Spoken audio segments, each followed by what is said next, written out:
কালুখালীতে কালো সোনা খ্যাত পেঁয়াজ বীজ উৎপাদনে নতুন সম্ভাবনা দেখছেন তরুণ উদ্যোক্তা আতিয়ার রহমান।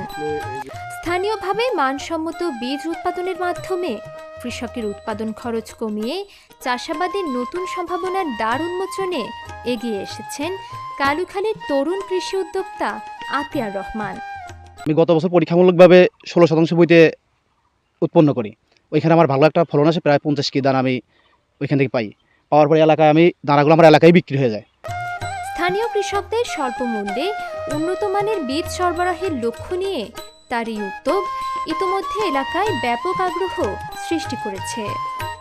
গত বছর পরীক্ষামূলকভাবে বীজ উৎপাদনে সাফল্য পাওয়ার পর এবছর তিনি কালুখালী উপজেলার মাঝবাড়ি ইউনিয়নের খামারবাড়ি মাঠে 3 একরেরও বেশি জমিতে কালো সোনা খ্যাত হাইব্রিড জাতের পেঁয়াজের বীজ চাষ করেছেন। বর্তমানে ক্ষেত জুড়ে পেঁয়াজের কদম গাছে ফুল ফুটেছে এবং বীজ উৎপাদনের প্রক্রিয়া চলছে। আতিয়ার রহমান কালুখালী উপজেলার মাঝবাড়ি ইউনিয়নের দয়রামপুর গ্রামের আব্দুল মান্নাফ মণ্ডলের ছেলে। সরেজমিনে খামারবাড়ি মাঠে গিয়ে দেখা যায় আতিয়ার রহমান জাকির সহ কয়েকজন শ্রমিক পেঁয়াজের কদম গাছে হাতে করে পরাগায়নের কাজ করছেন। আতিয়ার ভাইয়ের এই উদ্যোগটা অনেক ভালো, কারণ আমি উনির সাথে ছিলাম। আমি নিজে চাষ করি নাই, আমি উনির সাথে ছিলাম।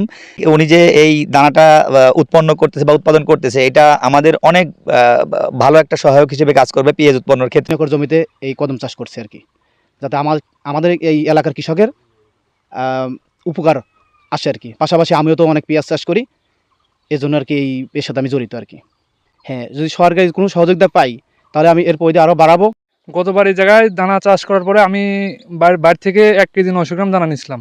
দানা নেওয়ার পর আমার জার্মিনেশন খুবই ভালো ছিল। 1 কেজি 900 গ্রাম দানায় আমার ভুঁই লাগাইছি 5.5 পাখি, 22-এর 5.5 পাখি ভুঁই লাগাইছি। অনেক সময় আমরাও অনেক জায়গাতে দানা কিনে বিভ্রান্ত হই, অনেক সময় লস যায়।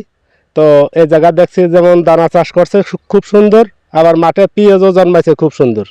তো আশা করতেছি আগামী দিনে এখানে থেকে দানা সংগ্রহ করব, বা আশা করতেছি যে ভালো ফলনই হবে।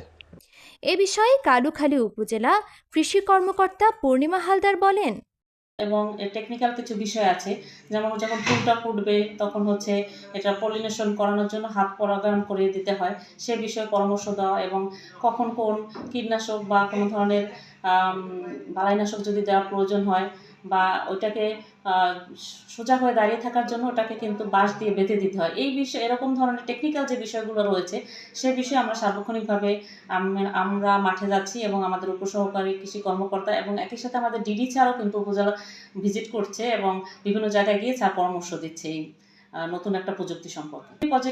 খুবই পজিটিভ। আমি সবসময় একটা বলে থাকি, আসলে বাংলাদেশের যত জনগণ আছে সরকারের কখনোই সম্ভব না এত শিক্ষিত জনগণ, অন্তত পক্ষে শিক্ষিত যুবক, তাদেরকে চাকরি দেওয়া। সেক্ষেত্রে আমরা সবসময় চেষ্টা করি যে উদ্যোক্তা তৈরি হোক। এখন উদ্যোক্তা তৈরি হতে হলে অথবা যে কোনো কাজ করতে গেলে শিক্ষিত হলে সেই কাজটা সহজে সে গ্রহণ করতে পারে, একটা প্রযুক্তি সম্পর্কে সহজে ধারণা নিতে পারে এবং সহজে গ্রহণ করতে পারে।